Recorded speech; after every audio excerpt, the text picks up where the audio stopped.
आज का प्रॉब्लम है क्वेश्चन नंबर 6 1.3। 1.3 में जो क्वेश्चन नंबर 6 है वहां पर देखो ये बहुत नीचे चला गया। ठीक है, चलो क्वेश्चन नंबर 6 क्या कह रहा है। In trapezium A B C D, तो यहाँ फिगर दिख रहा है आप लोगों को, ट्रेपेजियम दिख रहा है ये ए बी सी डी। इसमें उन्होंने कहा है कि A B is parallel to C D.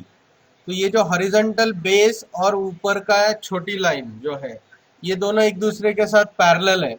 इसका मतलब ये बी डी और ए सी ये दोनों उसके ट्रांसवर्सल बन सकते हैं।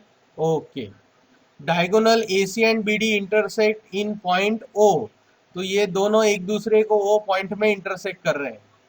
If A B equal to 20, तो देखो यहाँ ए बी का साइज दिया है 20 यूनिट्स एंड डी सी या C D is 6 unit. Okay, and this O B diagonal के ऊपर का एक section O B, O B is 15, O B is 15। Then find O D, तो ये हमें ये वाला सेक्शन ढूंढना है। अब देखो ये प्रोपोर्शनेट हम डायरेक्ट नहीं बोल सकते, तो हमें पहले ये प्रूव करना पड़ेगा कि ये जो ऊपर का ट्रायंगल है ट्रायंगल नंबर 1 और ये नीचे का ट्रायंगल है ट्रायंगल नंबर 2, ये दोनों ट्रायंगल पहले हमें सिमिलर बताने पड़ेंगे, तब हम इनके रेशियोज रख सकते हैं। ओके, तो अभी देखो कि हमें रफ में क्या करना पड़ेगा कि दो कौन से ट्रायंगल है C O D and A O D. इनके नाम देखो मैंने करस्पॉन्डेंस में ही लिए, O correspond to O. Okay, sorry A O D नहीं आएगा, ए ओ बी आएगा। ओके, ए ओ बी आएगा, डी नहीं आएगा। ओके, तो देखो triangle number 1 is C O D, तो C correspond to A, O correspond to O and B correspond to D. ये कैसे डिसाइड किया मैंने, तो इसके लिए थोड़ा सा सिंपल चीज ध्यान में आनी चाहिए कि this A B parallel to C D, इसका मतलब this C angle and this A angle ये दोनों अल्टरनेट एंगल होंगे और कॉन्ग्रुएंट होंगे। अब दो कॉन्ग्रुएंट एंगल करस्पॉन्डिंग होते हैं, बराबर है। बाद में ये ओ पे ऊपर का एंगल और ये ओ पे नीचे का एंगल, ये दोनों एंगल जो है ये करस्पॉन्डिंग एंगल होंगे। वर्टिकली अपोजिट एंगल कॉन्ग्रुएंट होते हैं, तो ये दोनों करस्पॉन्डिंग हो गए। फिर तीसरा ये वाला एंगल एंड ये बी वाला एंगल, ये दोनों अल्टरनेट एंगल बनते हैं। तो ये, तो इस तरह से ए टेस्ट से ये दोनों ट्रायंगल सिमिलर बनते हैं। लेकिन हमें ए करने की जरूरत नहीं है, ट्रिपल ए, हम डबल ए टेस्ट ही कंप्लीट करेंगे। समझ में आया। सो हम यहाँ पर लिखते हैं डबल ए टेस्ट के लिए कि इन quadrilateral A B C D, A B parallel to CD and BD is transversal, BD is transversal, BD को हम ट्रांसवर्सल लेंगे।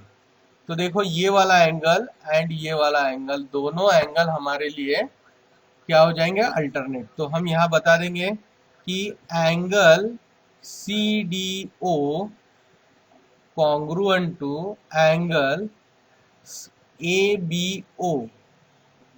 रीजन क्या है इसका, alternate alternate angle pair. Okay, दूसरा वर्टिकली अपोजिट वाला बताना है, that is angle C O D congruent to angle C correspond to A, O correspond to O, D correspond to B, so A O B. Reason is vertically opposite angle, VOA, vertically opposite angle. So therefore triangle COD similar triangle AOB by AA test। बराबर है, समझ में आया। तो दोनों ए test से, तो अगर ये ए टेस्ट से सिमिलर है तो इसका मतलब हुआ आगे हमें गिवन क्या है कि ए बी इक्वल टू 20, बाद में D C equal to 6 O B equal to 15 and O D equal to question mark. तो हम यहाँ पर इनके corresponding sides of similar triangle के थ्रू रेशियो रख सकते हैं। तो पहले लेते हैं D C upon A B equal to O D. देखो यहाँ पर डी सी मतलब फर्स्ट एंड थर्ड लेटर, तो इसका भी फर्स्ट एंड थर्ड लेटर लेते हैं। ओडी लेना है, ओडी ढूंढना है, इसलिए ओडी लेंगे तो सेकंड थर्ड लेटर, तो इस दूसरे नाम में भी सेकंड थर्ड लेटर आएगा, तो डिनोमिनेटर में आएगा ओ बी। ओके, रीजन क्या है? Corresponding sides of similar triangle. Okay, अब यहाँ पर वैल्यू पुट करते हैं। तो DC का value is, DC value is 6, AB value is 20 equal to OD we have to find OB is 15। अब क्रॉस मल्टीप्लाई करेंगे तो क्या आएगा? OD इक्वल टू 6 अपॉन 20 और ये 15 मल्टीप्लाई हो जाएगा यहाँ पर। सो 5 3 जार, तो यहाँ पर हम यहाँ 5 3 जार 5 4 जार। ओके, फिर ये 4 और 6 में भी कटिंग होता है, सो 2 2 जार 2 3 जार। मीन्स अल्टीमेटली हमारे हाथ में अभी क्या आया है? दैट इज 3 इंटू, ऊपर न्यूमरेटर में 3 इंटू 3 और डिनोमिनेटर में 2 आया। तो again OD equal to 3 into 3 is 9 upon 2, so it is 4.5 units. So इस तरह से therefore OD equal to 4.5 units, ये हमें आंसर मिल गया जो कि उन्होंने पूछा था। समझ में आया? देखो, जैसे ही हमने ये वाला जो सिमिलरिटी का स्टेटमेंट विथ करस्पॉन्डेंस अगर हमने सही तरीके से प्लॉट किया, तो हम नीचे का ये जो करस्पॉन्डिंग साइड का रेशियोज रखने हैं वो हम इस नाम पे से ही रख सकते हैं, हमें फिगर देखने की जरूरत नहीं पड़ती। इसलिए आप लोगों ने ये करस्पॉन्डेंस बहुत अच्छे से करना चाहिए, जो कि मैंने उस दिन बहुत आपको डिटेल में बताया था। ठीक है, अगर किसी को कोई प्रेजेंट नहीं होगा या समझा नहीं होगा तो आप उस दिन का वीडियो, कुछ वीडियो नंबर 61 62 ऐसा है, वो देख लेना। ठीक है, अब जाते हैं हम नेक्स्ट प्रॉब्लम पे, प्रॉब्लम नंबर 7 पे। हमें आज 9 प्रॉब्लम खत्म करने हैं।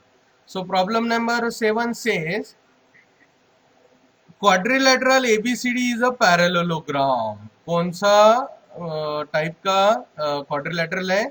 सो ABCD is a parallelogram. Means what?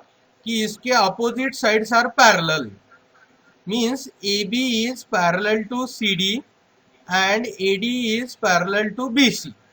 ये हमारे इस सेंटेंस से ही ध्यान में आना चाहिए, बिकॉज पैरेललोग्राम का प्राइम प्रॉपर्टी है the opposite sides are parallel. तो ये हमें ऑलरेडी गिवन है। इतने स्टेटमेंट से हमें इतना पता चलता है कि भाई हमें क्या दो अपोजिट साइड की पेयर्स पैरेलल दी गई है। फिर उन्होंने बताया कि point E is on BC, ये BC है, उसके ऊपर पॉइंट E है।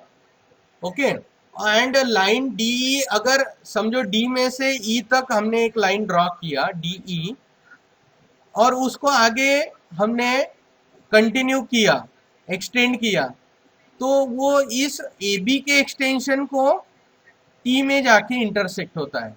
सो लाइन DE इंटरसेक्ट रे AB इन पॉइंट T। मीन्स देखो, इस AB को भी बढ़ाया हमने, एक्सटेंड किया, फिर इस DE को भी बढ़ाया, उसको एक्सटेंड किया, और वो दोनों जाके T में इंटरसेक्ट हो गए।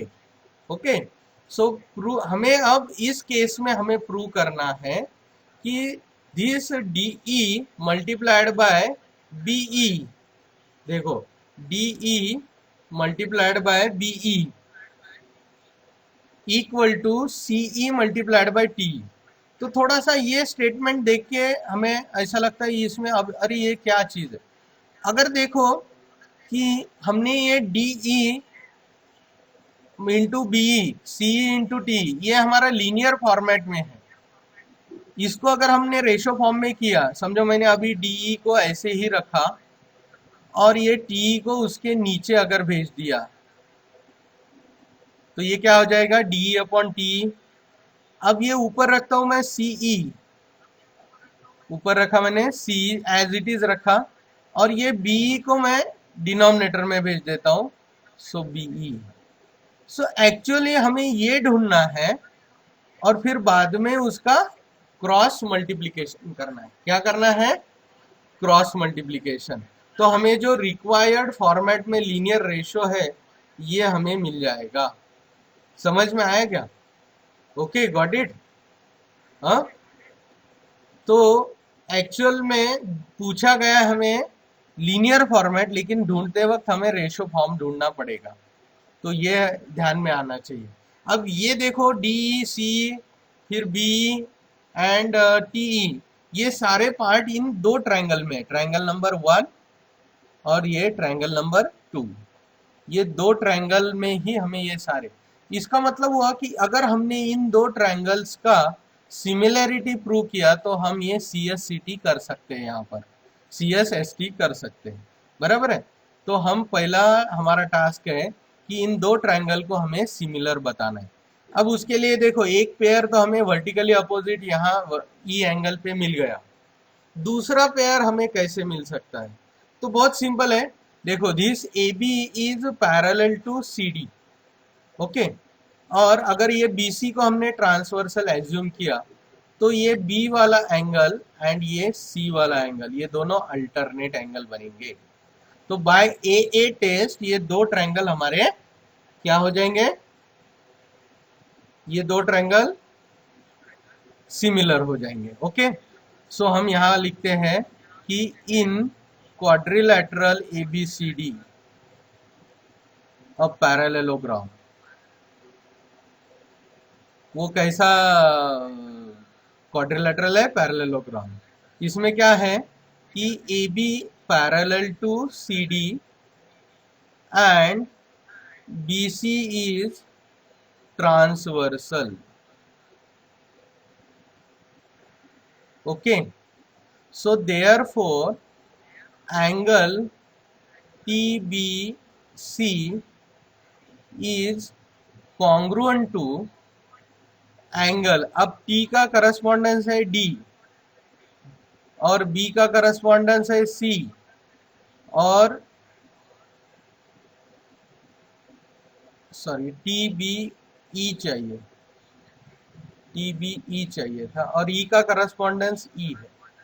सो एंगल TB देखो कहाँ है, TBE, B वर्टेक्स वाला एंगल, और दूसरा कहाँ है, तो एंगल DCE, तो मैंने यहाँ DC। रीजन क्या है इसके पीछे, रीजन इज अल्टरनेट एंगल। फिर अब वर्टिकली अपोजिट वाले एंगल बता देते हैं। So angle BET congruent to angle DEC या CEB भी बताया तो चलो हम CEB बोलेंगे, इसका करस्पॉन्डेंस में लिखेंगे। B correspond to C, E correspond to E and T correspond to D, तो CED। सो BET देखो ऊपर, देखो ऊपर फिगर में देखो कहाँ है BET, ये वर्टिकली अपोजिट पेयर। दूसरा CE और ऊपर गया D, तो ये दोनं वर्टिकली अपोजिट एंगल्स, यहाँ देखो मैं मार्किंग कर रहा हूँ ये दोनों एंगल का, यहाँ तो यहाँ लिख देंगे vertically opposite angle VOA। So therefore triangle कौन कौन से, triangle BET similar triangle DEC, देखो B correspond to D, E correspond to E, T correspond to C। ये उल्टा हो गया, उल्टा हो गया हमारा दूसरा, ये हमारा उल्टा हो गया। देखो B का करस्पॉन्डेंस कौन है, सो B का correspondence is C, E correspond to E and T correspond to D, CED। ऐसा होगा, बराबर है। BET correspond similar to triangle CD। Reason क्या है? By AA test. ओके, तो ये दोनों सिमिलर हो गए, तो इनके करस्पॉन्डिंग सिमिलर साइड्स के रेशो रखेंगे हम, बराबर है। तो इनके सिमिलर रेशोज क्या रखेंगे? तो यहां पर हम रखेंगे therefore BE upon CE। BE first second letter, इधर भी first second letter, equal to दूसरा TE, या ET बोलो या TE बोलो। देखो अभी लेफ्ट साइड में जाना, हमने लेफ्ट साइड के जो भी साइड्स है वो न्यूमरेटर में लिए, तो TE थर्ड सेकंड, तो यहाँ क्या होगा? DE upon DE। ओके, और यहाँ पर हम तीसरा बनाते हैं, that is BT upon CD। अब इसकी जरूरत नहीं है, BT अपॉन CD की हमें जरूरत नहीं है। इसका रीजन है CSST, corresponding sides of similar triangle. अब ये दो ही रेशियो का देखो कंसीडर करते हैं और इनका क्रॉस मल्टीप्लाई करते हैं। क्रॉस मल्टीप्लाई में क्या होगा? Therefore DE into BE, cross multiply करना है, CE into TE, CE into TE by cross multiplying, cross multiplying, hence proved. और इस तरह से ये हमारा स्टेटमेंट जो उन्होंने पूछा था वो प्रूव हो गया, हेंस प्रूव्ड। सो बहुत ही आसान था ये, ऐसा बहुत इसमें डिफिकल्टी लेवल ज़्यादा नहीं थी। अब जाते हैं क्वेश्चन नंबर 8 की तरफ। क्वेश्चन नंबर 8 क्या बता रहा है कि फिगर देख लो, ऐसे दो ट्रायंगल दिए हैं। Okay, in the figure segment AC and segment BD intersect at point P। Okay, and AP upon CP, देखो रेशियो दिया है, AP upon CP, this AP upon CP equal to BP upon DP। ये ऐसा ratio उन्होंने दिया है। Then prove that triangle, बहुत simple है, ये दोनों साइड प्रोपोर्शनेट है AP और CP। ये बीच का एंगल वर्टिकली अपोजिट एंगल है। ओके, तो एक साइड हो गया, बीच में एक एंगल हो गया, and again BP similar with DP, तो ये S, तो हमारे यहाँ SAS टेस्ट लगेगा। तो मैं यहाँ लिखता हूँ कि in triangle ABP and triangle A correspond to C, B correspond to D and P correspond to P। Okay, तो ABP एंड ट्रायंगल CDP, इन दोनों में साइड्स पहले उन्होंने दिया है, that is AP upon CP equal to BP upon DP। Okay, ये given है, करस्पॉन्डिंग साइड्स का रेशो गिवन है। ओके, करस्पॉन्डिंग साइड्स का रेशो गिवन है। अब एंगल, तो angle APB is congruent to angle CPD। Reason क्या है? वर्टिकली अपोजिट, ओपो एंगल, या इसको VOA भी लिख सकते हैं। ओके, सो देयरफॉर, देखो ये दो साइड हो गए, ये एंगल हो गए, तो SAS, therefore triangle ABP similar triangle CDP, reason by SAS test of similarity, test of similarity. तो SAS टेस्ट ऑफ सिमिलैरिटी से ये हमारे दो ट्रायंगल जो उन्होंने पूछे थे, वो दो ट्रायंगल हमने यहाँ क्या किए, सिमिलर बता दिए। ओके, तो इस तरह से ये देखो बहुत ही सिंपल सा क्वेश्चन नंबर 8 था, जिसमें कुछ था ही नहीं। अब क्वेश्चन नंबर 9 और हमारा आज का लास्ट क्वेश्चन है, बहुत ही सिंपल है। ओके, तो देखो लास्ट क्वेश्चन में उन्होंने क्या बताया है कि इन द फिगर, ये फिगर में थोड़े नाम हमारे डिस्टर्ब हो गए हैं, मैं नाम ये कर देता हूँ, फिर से बना देता हूँ।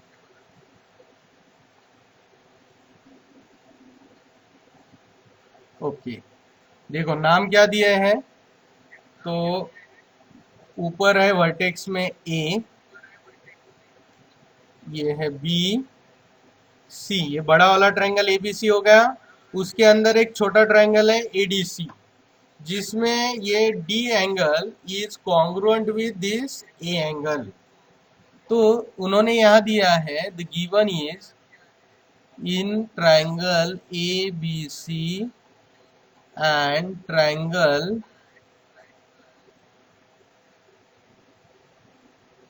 डी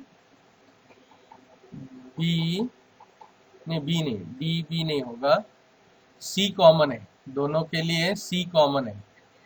तो देखो अभी कैसे रखना, यहाँ पर देखो थोड़ा कॉम्प्लिकेटेड है। ए बी सी, तो मैंने पहले ए बी सी लिख दिया, फिर ट्रायंगल दूसरे का हम करस्पॉन्डेंस में नाम लिखेंगे। तो ए किसके साथ कॉन्ग्रुएंट है, डी के साथ, तो मैंने ए स्टार्ट में है तो डी भी स्टार्टिंग में लिखा। ओके, फिर सी, सी एंगल जो है वो दोनों के लिए कॉमन है, ये बड़े ट्रायंगल के लिए भी सी यही है और छोटे ट्रायंगल के लिए भी एंगल सी वही है, बराबर है, ये डॉट मैंने ये एंगल में कर दिया, तो दोनों के लिए सी कॉमन है। ओके, अब देखो यहाँ बी है, लेकिन इस ट्रायंगल नंबर 1 और ट्रायंगल नंबर 2 में ये वर्टेक्स ए बी को रिप्रेजेंट कर रहा है।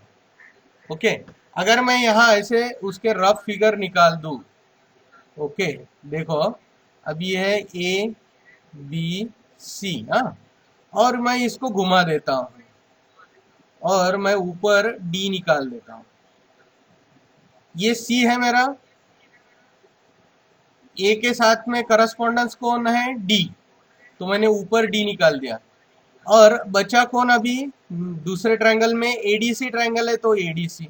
अब देखो दिस, पहले ट्रायंगल का ए करस्पॉन्ड टू डी, फिर सी करस्पॉन्ड टू सी, समझ में आ रहा है क्या, मैंने इसको घुमा दिया ऐसा, क्लॉकवाइज घुमा दिया ये दूसरे ट्रायंगल को। ओके, और ये बी किसके साथ करस्पॉन्डेंस होगा, ए के साथ। समझ में आया क्या, अभी मैंने फिगर निकाल के दिखाया आप लोगों को। तो देखो ए दोनों सेम है, ए और D, so angle B A C congruent angle ADC, ADC. Okay, angle C is common for both, angle C is common for both, तो इसलिए सी तो करस्पॉन्डेंस में आ गया एक दूसरे के साथ। अब बचा कौन, बी और इसका ए, तो ये दोनों करस्पॉन्डेंस में आ गया। तो यहाँ पर करस्पॉन्डेंस मिलता है triangle A B C, triangle D A C. समझ में आया। अब यहाँ पर उन्होंने बताया है कि then prove that C A square is equal to C B into C D. अब ये जो सी ए वाली साइड है ये दोनों ट्रायंगल के लिए कॉमन है, इसलिए वो सी ए स्क्वायर बन रही है, ये ध्यान में आना चाहिए। हाँ, तो पहले हम क्या करेंगे, इन दोनों ट्रायंगल की सिमिलैरिटी प्रूव करते हैं। ओके, तो एंगल बी ए सी जो दिया है, angle B A C is congruent to angle A D C, this is given. Okay, दूसरा एंगल, कॉमन एंगल कौन सा है वो बता देंगे, angle C. So angle B C A is congruent to angle, बड़े ट्रायंगल की बात हो रही है लेफ्ट साइड में, छोटे ट्रायंगल की बात हो रही है राइट साइड में। ओके, सो बी सी ए किसके साथ करस्पॉन्डेंस होगा, अब देखो बी का करस्पॉन्डेंस क्या है, ए, तो ए, सी करस्पॉन्ड सी, एंड अगेन ये ए जो है वो किसके साथ करस्पॉन्ड हो रहा है, तो ये हो रहा है डी के साथ, सो ए सी डी, सो बी सी ए करस्पॉन्ड ए सी डी। ओके, सो इसका रीजन है कॉमन एंगल, कॉमन एंगल, इसको आपको सही तरीके से समझना पड़ेगा। इसीलिए ये प्रॉब्लम लास्ट में दिया हुआ है। ओके, अब therefore we can say that therefore triangle ABC similar triangle DAC। Okay, DAC reason है by AA test of similarity. आपने देखा होगा कि लगभग हर प्रॉब्लम में हमने AA टेस्ट ही ज्यादा इस्तेमाल किया है, सिर्फ एक ही प्रॉब्लम में हमने SAS इस्तेमाल किया है। तो ये AA टेस्ट बहुत इंपॉर्टेंट है। ओके, अब हमें इनके corresponding sides of similar triangle के रेशियो रखने हैं, तो चलो करते हैं। तो AB लेफ्ट साइड का जो ABC है वो न्यूमरेटर में रखते हैं, DAC डिनोमिनेटर में रखते हैं। तो देखो अभी फर्स्ट सेकंड लेटर लिया, इधर क्या आएगा DA इक्वल टू, अब सेकंड थर्ड लेता हूं दैट इज BC, तो इधर आएगा सेकंड थर्ड AC, फिर फर्स्ट एंड थर्ड AC, और इधर क्या आएगा first and third that is DC। Okay, अब इन्होंने AC की जगह CA लिया है, तो हम भी CA ही लेंगे, हम भी यहाँ पर CA ही लिखेंगे, तो यहाँ कंफ्यूजन नहीं क्रिएट होगा। तो हम ये CA AC लिखो या CA लिखो एक ही बात है। सो BC अपॉन CA, अब हम इन दो रेशियोज को ही कंसिडर करेंगे। ओके, कंसिडर इनको ही करना है। इसका रीजन पहले लिख देते हैं, corresponding sides of similar triangle.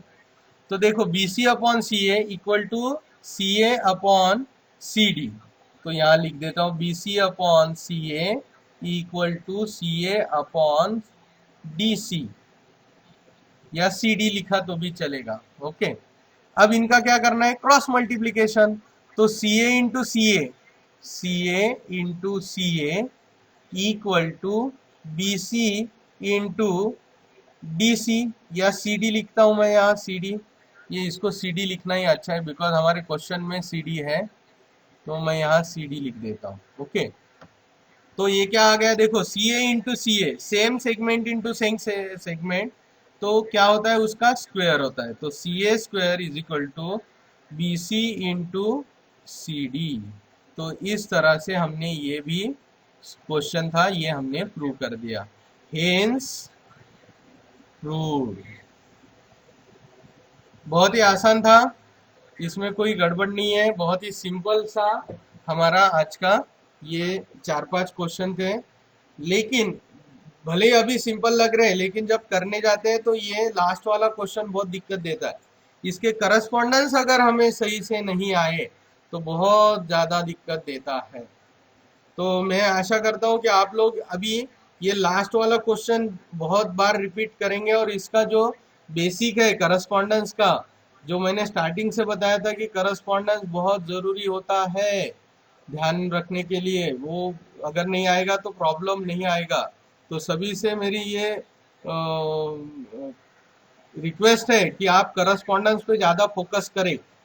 Okay, अलग अलग फिगर निकाल के करस्पॉन्डेंस की प्रैक्टिस कर सकते हैं।